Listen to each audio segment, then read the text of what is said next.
Rick Grimes opened his eyes to the sound of flies buzzing over broken glass and the steady drip of water leaking from a fractured pipe.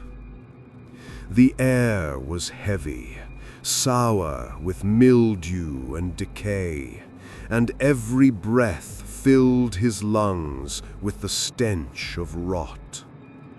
The room around him was dim, walls stripped bare of paint and covered in damp stains. The floor littered with abandoned belongings left behind in panic. He sat up slowly, the ache of old wounds burning deep in his body, his mind swimming with the fog of confusion. Wherever he was, it wasn't Georgia. It wasn't even the world he remembered. Outside the shattered window, he could see the husk of a city stretched out before him. Towers of concrete stood like blackened teeth under a pale, sickly sky. From below, faint groans and shrieks carried upward, the sound of creatures hunting in daylight. They weren't walkers. He could tell that much instantly, even from a distance. The cries were sharper, more animal than human, echoing with speed and rage. Rick had spent years surviving among the dead, but this was something else. A world where the infection had burned hotter, faster, and left only terror behind. Rick moved through the room with a survivor's caution, noting the trails of blood smeared along the walls and the desperate scratches carved into the wooden door. Every sign told the same story.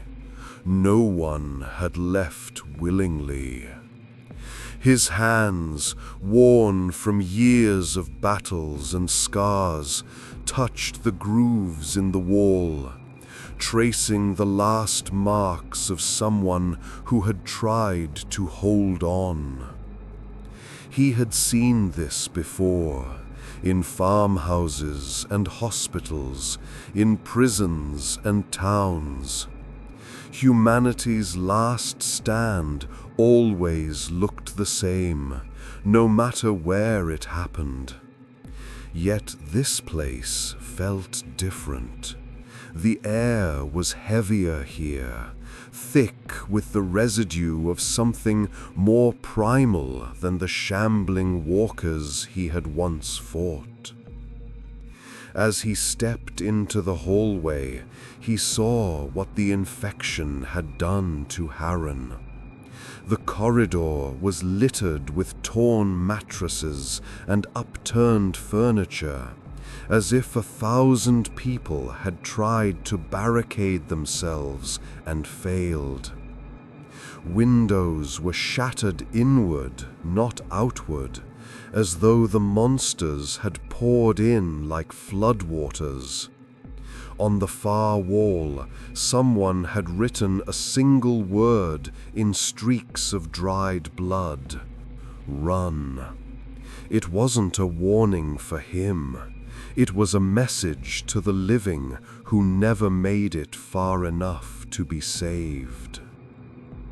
Descending the stairs, Rick felt the strange stillness that only comes when danger is close. The city outside groaned with its own voice, the echoes of metal clanging, faint howls reverberating through alleys, and the skittering movement of something quick darting across rooftops. He kept his hand tight on the pistol at his hip, though he knew the sound of a single shot could call more than it killed. Sunlight struck his face as he stepped into the open air, and the sight left him motionless. The streets were a graveyard of cars abandoned mid-flight, doors left hanging open, suitcases spilled across the pavement. The skeletons of barricades jutted out from intersections, welded steel and barbed wire torn apart like paper.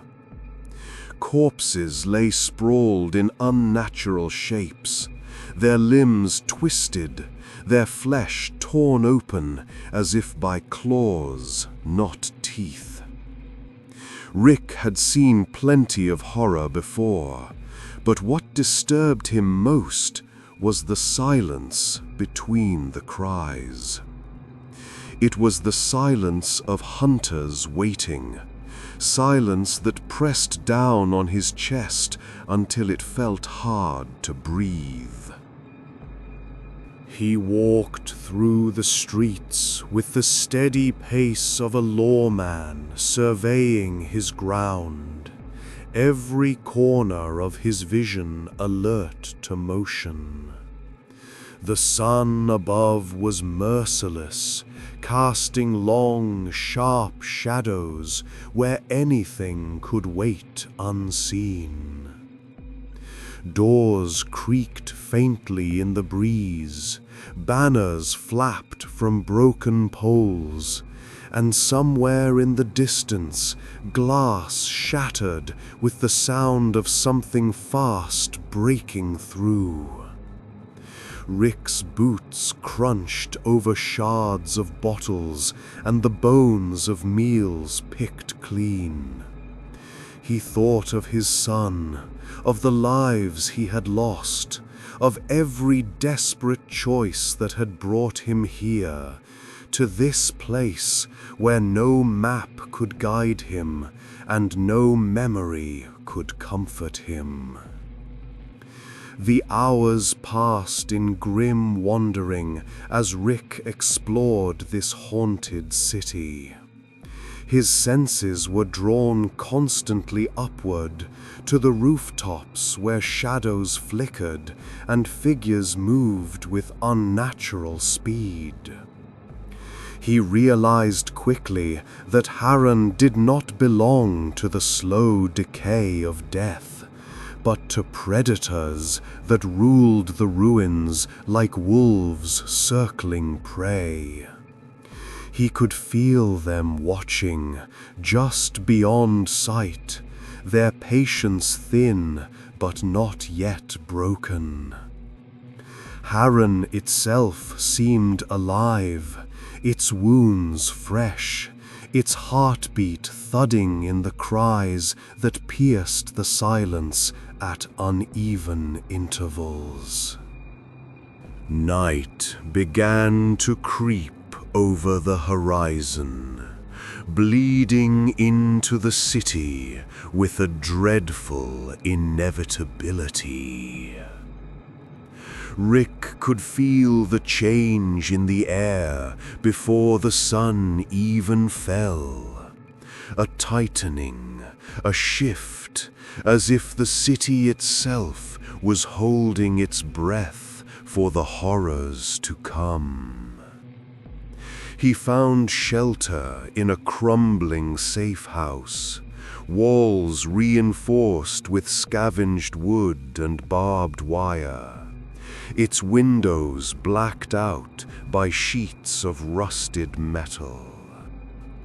Within those walls, he sat in the dimness, listening to the sound of Harran's night rising all around him.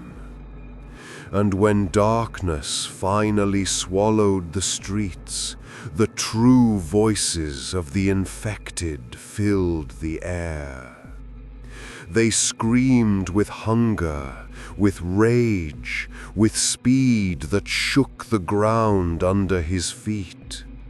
Rick sat in the corner of that room, gripping his pistol, staring at the barricaded door as shadows moved against the walls outside. This was no world of walkers, no slow war of attrition. This was a world where the night itself hunted the living, and where every heartbeat could be your last. Alone in Harran, Rick Grimes understood one truth above all. He was no longer the hunter. He was the prey.